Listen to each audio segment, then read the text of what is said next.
والسلام على رسول الله. النهارده هنعمل معاكم الحنه بطريقه جميله، مش هتنشف شعرنا ولا اي حاجه خالص، وحنه نظيفه احنا جايبينها ومتاكدين منها. اول حاجه هنجيب حنه سايبه من عند العطار، بس يا ريت عطار موثوق منه، او حد يكون مثلا ليكي بره في السعوديه او في مناطق زي كده وتخليه يجيب لك. تمام، ادي شايفين لون الحنه عامل ازاي. نحط اول معلقه. اول حاجه هنجيب طبق قديم عندنا عشان خاطر طبعا الحنه بتطبق. انت ما تحطيش الكميه بتاعتي، حطي الكميه اللي هي على قد ما انت هتحني. يعني انا هعمل كميه كتير علشان خاطر احني انا وبنتي وكده، انت حطي بقى على قد كميه شعرك. تمام، انا حطيت دول كده، وحطي في دماغك ان الحنه بتخمر لما بتسيبيها. تمام، انا حطيت دول. وهنا ورق السدر، ورق السدر ده تحفه تحفه تحفه، وطبعا كلنا عارفينه. برضو هتجيبيه من مكان موثوق منه، مش هتجيبي من اي حد وخلاص.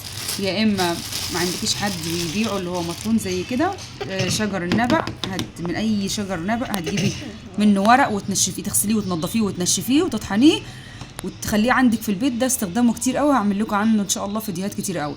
ده جاي لي من بره فموثوق منه، حاجه نظيفه ما شاء الله. انا هحط معلقه بس منه لان له فوائد كتيره للشعر وما بينشفش الشعر. هتقولي لا بينشف والحنه كمان بتنشف، لا، ما انا هقول لكم دلوقتي احنا هنعمل ايه. تمام، احنا كده حطينا الحنه وحطينا معلقه واحده اللي هي ورق السدر. اول حاجه معايا خل تفاح، لازم الحنه تحطي عليها ماده حمضيه. ما عندكيش خل تفاح ممكن تحطي ليمون، ما عندكيش ليمون ممكن تحطي خل عادي اللي هو بتاع البيت، بس خل التفاح احنا عارفين طبعا ان هو بيدي لمعه. هنحط قد ايه من خل التفاح؟ هنحط مثلا معلقه او معلقه ونص على قد كميه الحنه. انا هي كده قولي مثلا معلقه، وادي معلقه تاني. الخل ما بيخليش الشعر يبقى ابيض، تمام، عشان في ناس بتقول الخل بيخلي الشعر ابيض.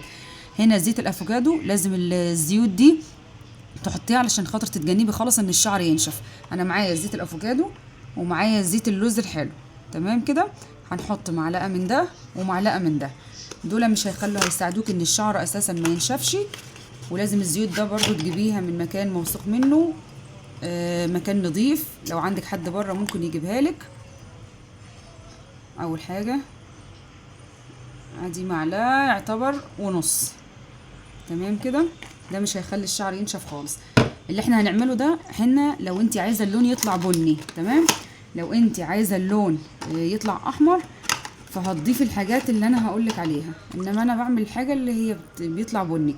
طبعا لو في شعر ابيض وعايزه تعملي تخليه مثلا يتلون، فطبعا انت لو حطيتي كركديه عليه هيديكي الابيض، هيبقى زي الاورنج كده، واحنا عارفين حاجه زي كده كويس طبيعي. هنا بقى السر، انا هحط معلقه عسل. ليه العسل ده بيرطب الشعر ترطيب عالي. هحط معلقه عسل اهو، اي عسل عندك استخدميه، بيرطب الشعر. مش عايزه اقولك بقى شعرك مش هينشف، وجربي الوصفه دي، ولو نشف تعالي قوليلي ان شعري نشف. بدائل الزيت دي ممكن زيت جوز الهند، ممكن زيت بذور العنب، ممكن زيت زيتون. اهم حاجه ان انت تضيفي زيوت عشان الشعر ما ينشفش. هنا انا جبت كوبايه ميه مغليه، حطيت فيها الشاي المصري بتاعنا عادي، وحطيت عليه معلقه شاي البابونج عشان خاطر انا عايزه اللون بني. تمام، لو انتوا عايزين اللون احمر فهتحطوا كركديه. ممكن برضو الاضافه بتاعت يانا دي اللي هي عايزين اللون بني تحطوا معلقه كركم، برضو ما فيش مشاكل، مش هتضر الشعر، بل احنا كلنا عارفين فوائد الكركم للشعر. بس انا ما حبيتش ان انا اضيف الكركم، انا عملت الشاي بس وحطيت عليه معلقه شاي بابونج. تمام، هضيفه هنا على حسب بقى ايه مقدار الحنه، وهنقلب، هعجنها واوريها لكم. هنا انا كبيت معايا كوبايه الشاي كله، فطبعا لسه شايفين يتيبس ازاي. انا كان في باقي برضو من الشاي اللي انا غليته، ففي باقي نص كوبايه اهو برضو هضيفهم. في حاجه تاني بقى، في ناس بتقول ان نحط عليها بيض او نحط عليها زبادي. الحنه نفسها، الحنه النظيفه اللي هي مش مخلوط عليها اي اضافات، هي الحنه نفسها البروتين اللي فيها عالي. تمام، فانتوا لما بتحطوا عليها بيض او زبادي بتزودي البروتين بتاعها، فبالتالي ان شعرك بينشف. فما تحطيش، وطبعا كل واحده على طبيعه شعرها. يعني انت لو شعرك ناعم عادي ممكن تحطي حاجه زي كده، انما لو شعرك جاف او كيرلي او حاجه زي كده فاحنا بنستكفى بس بالحنه، عشان هي اساسا فيها بروتين عالي، فمش هنضيف عليها اي اضافات تاني.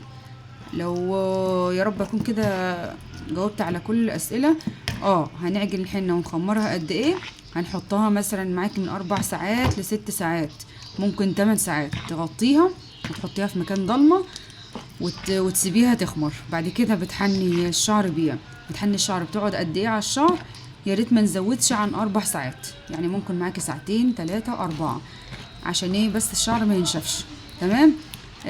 لو انت اول مره تحني اعملي اختبار حساسيه. ازاي نعملي اختبار حساسيه؟ هنجيب حته من الحنه ونعجنها وتيجي حطها على رقبتك وتشوفي. لو حسيتي بهرش او حاجه زي كده او حرقان او المكان التهب او حاجه، يبقى ما تحطيش الحنه دي. تمام، عشان في جلد يعني ما بيستحملهاش. حاجه كمان، كان في حاجه كنت عايزه اقول لكم عليها بس تقريبا نسيتها. هتحطي الحنه على الشعر وتغطيه، ما تسيبوش ينشف، يعني ما تسيبوش متعرض للهواء علشان خاطر ما ينشفش وينشف الشعر. حاجه تاني، لما بتغسلي الشعر اول مره بتبقي محنيه شعرك، بتيجي تغسليه ما تغسلهوش بالشامبو، عشان الشامبو بينزل اللون بتاعه. بتغسليه ببلسم او حمام كريم عشان تحس ان الشعر طري كده. تمام كده. وزي ما قلت لكم الزيوت دي ممكن تستخدمي اي زيوت تاني، مش شرط الزيوت اللي معايا انا دي، ممكن تستخدمي انت اي زيت مرطب. اهم حاجه زيوت مرطبه. والعسل جميل، وجربوا ان شاء الله باذن الله هتعجبكم الوصفه دي. واتمنى تحطوا لايك وتشاركوها مع كل اصحابكم. وحاجه تاني، الطبق لازم يبقى طبق قديم عندك ما بتستخدموهوش في المطبخ بتاعك، عشان طبعا الحنه بتدي لون فيه وما بيطلعش. عايزه اللون احمر هتحطي كركديه ودم غزال، عايزه اللون بني هتحطي شاي بابونج وشاي بتاع الشاي بتاعنا المصري، وهتحطي كركم. تمام. ممكن برضو لو ما عندك الشاي ممكن تستخدمي بدل الشاي قهوه. تجيبي معلقتين قهوه او 3 معالق وتغليهم زي كده، وتعملي كوبايه زي ما انا كنت عامله وتعجني بيها الحنه. تمام. انا هسيب الحنه دي تخمر وهنتحنى بيها. طبعا انا مش هينفع ان انا ابين لكم الشعر وكده واوريكم الشعر، بس انتوا جربوها، وجربوها في كميه بسيطه. لو انتوا خايفين جربوها في كميه بسيطه وهتدعوا لي ان شاء الله.